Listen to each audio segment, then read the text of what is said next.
Coping.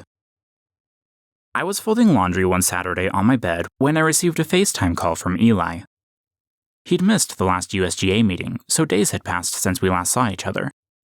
I accepted the call, curious to know what he would have to say for himself. "Johnny!" A video feed of Eli appeared on the screen. He was driving alone in a convertible under a sunny sky, wearing a sleeveless shirt. "Hey, Eli." I leaned my phone against a stack of garments on my bed and continued folding shirts. "Dude, I'm in California." "I can see that," I said. Eli was driving down a street with palm trees flying past him in the video feed. Warm wind whipped his hair in all directions as he drove. "You made good on your dream of taking a vacation."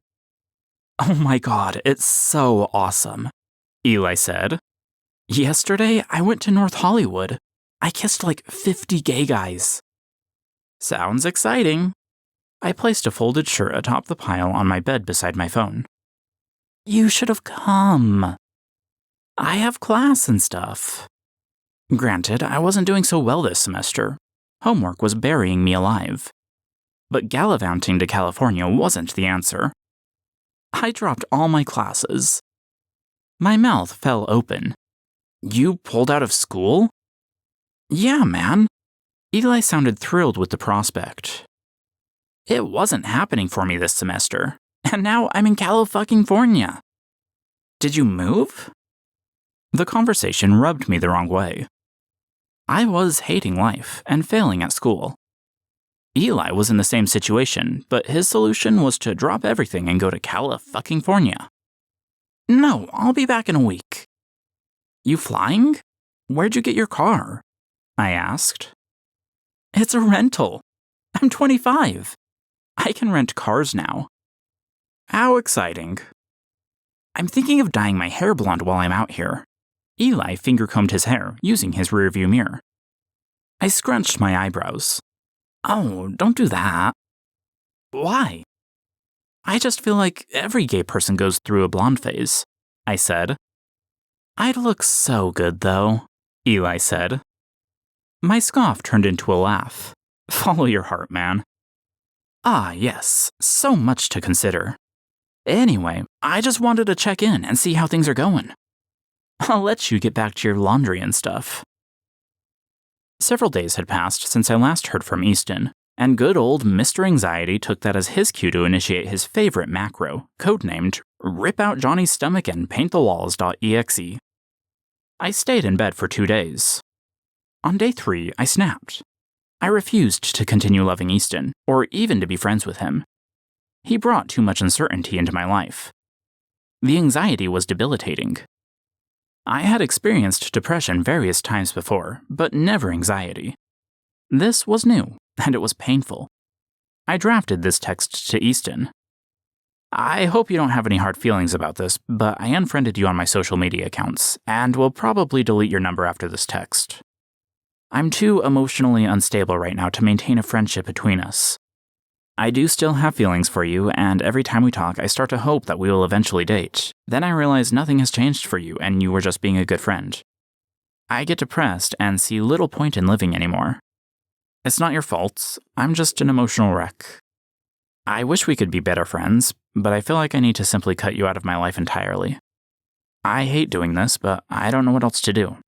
I hope you understand." My thumb paused before sending it, unsure about what else to do. I shouldn't send it like this. I needed to change a few parts of it, make myself sound less melodramatic. Plus, mentioning suicide felt manipulative. I didn't know how to convey that idea without implying that he could do something to fix it. I needed to remove it and say it was all just too hard on me. I tried to make a new line of text. However, I pressed send instead of return, like a goddamn boomer locking their phone when trying to take a picture. The text was sent, and my heart sank. "Oh, fuck," I said. "Fuck." I buried my face in a pillow on the couch.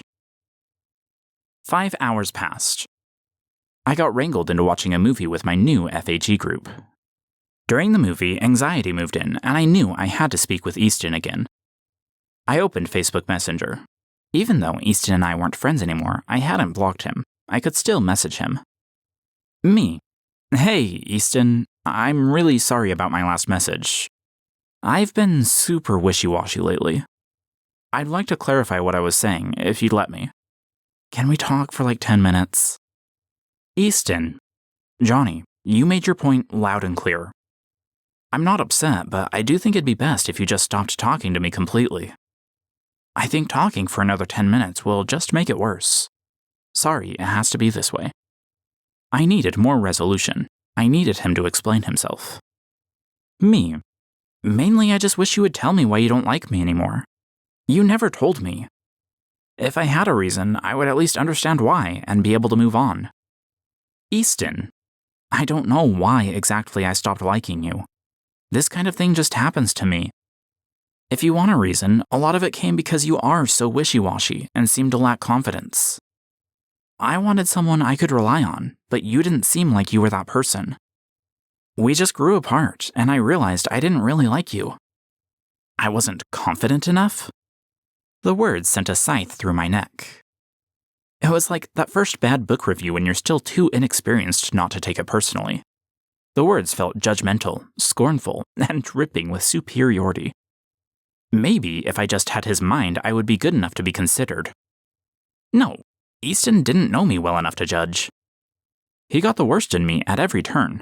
He never saw me. But what if I had just been more confident? My thoughts whirlpooled like this for several months. No one ever in their right mind would ever want to date me. They would leave once they realized who I was, just like Easton. No one wants to be with a whimsical guy with a passion for writing. I was worthless. People were the enemy.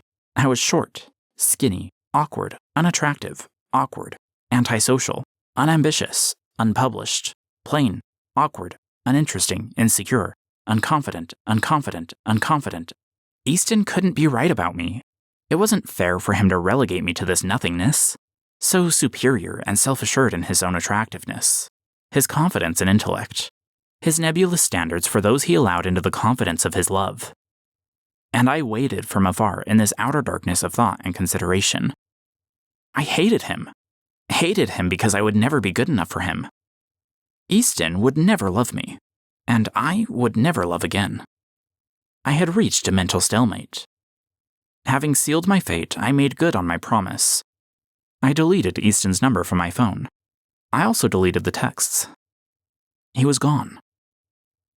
Desperate for a friend, any friend, I called Noah. He picked me up, driving me to his apartment. His roommates were out. We sat across from one another on the couch, our legs intertwined. I still had feelings for him in a way. Our relationship hadn't been one-sided. Part of me had wanted, even longed for that relationship.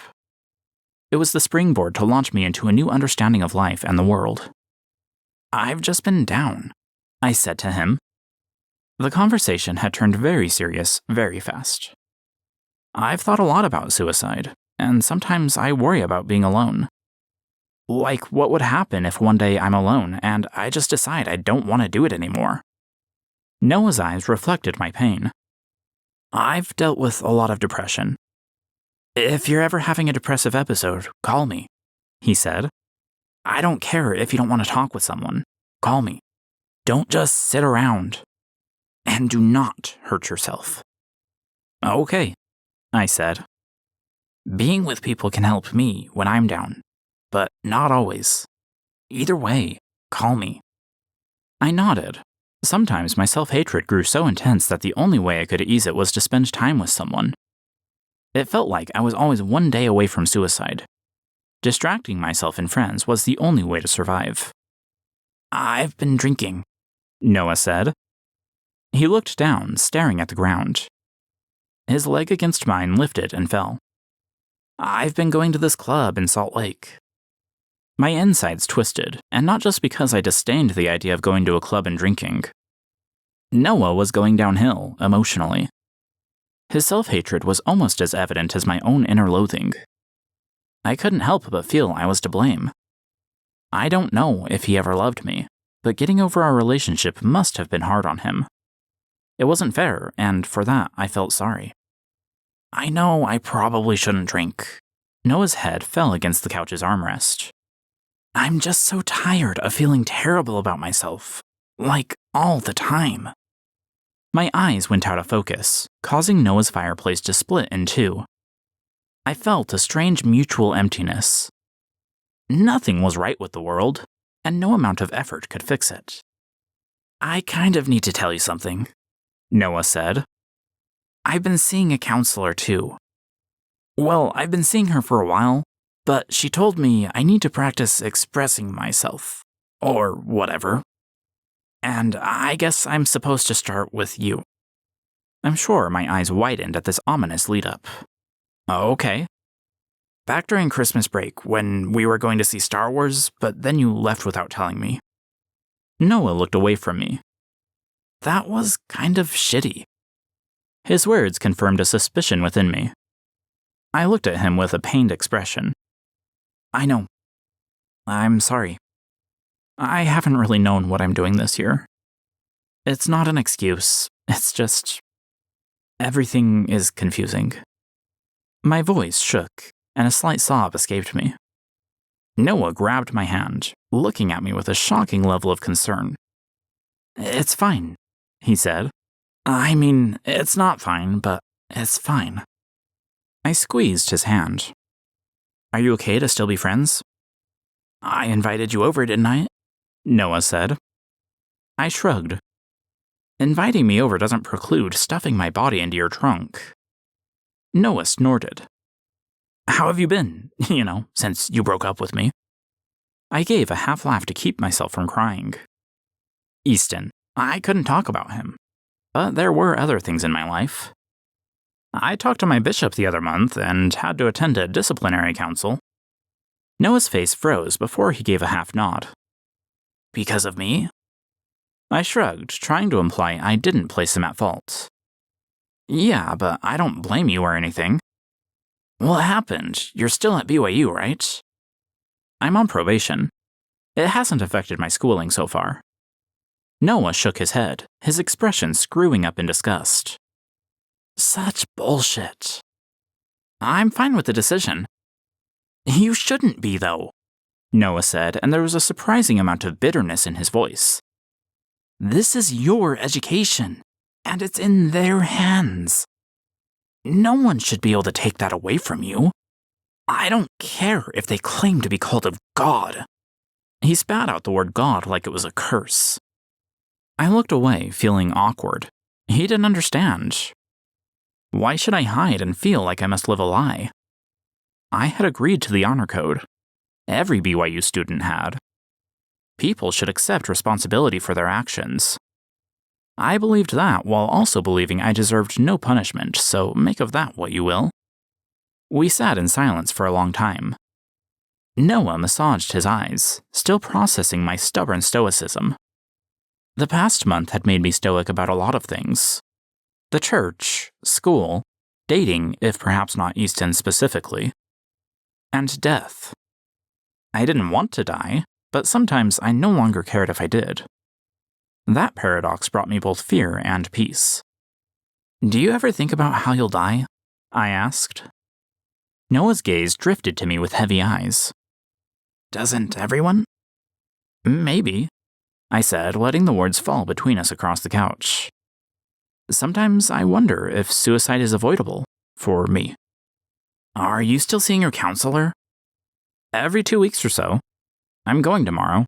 It's helping, I guess, I said. But I've just been thinking, I don't want to die alone as some old guy that no one cares about. At some point, I'll end up alone, waiting to die. People split up and get divorced.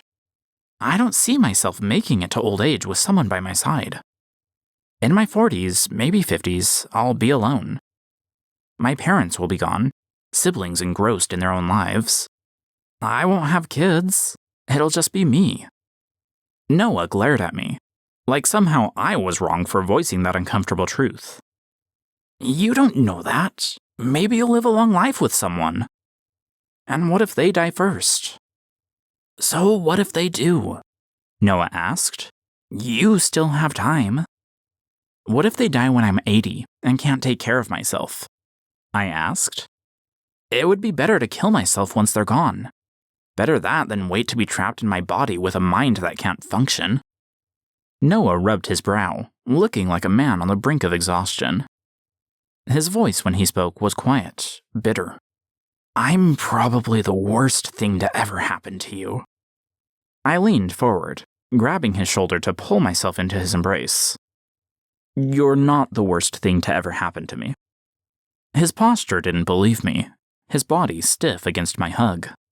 The Johnny I met last December didn't believe that suicide was his most likely way of dying. Blaming yourself for that gives you too much credit. I smirked at Noah. I wrecked my life on my own. You were just along for the ride. We didn't work out, but I wouldn't take it back. He accepted my embrace, hugging me back. You're a mess. I smiled, hugging him. You too. He pulled away, scoffing at me. All this just makes you wonder. If Jesus really came to Earth and did all those things they say he did, what would he think about the world now? I shrugged, pulling away. Somehow, I doubt he's rolling in his grave, no matter which way you spin it. He snorted. Okay, you need to please leave.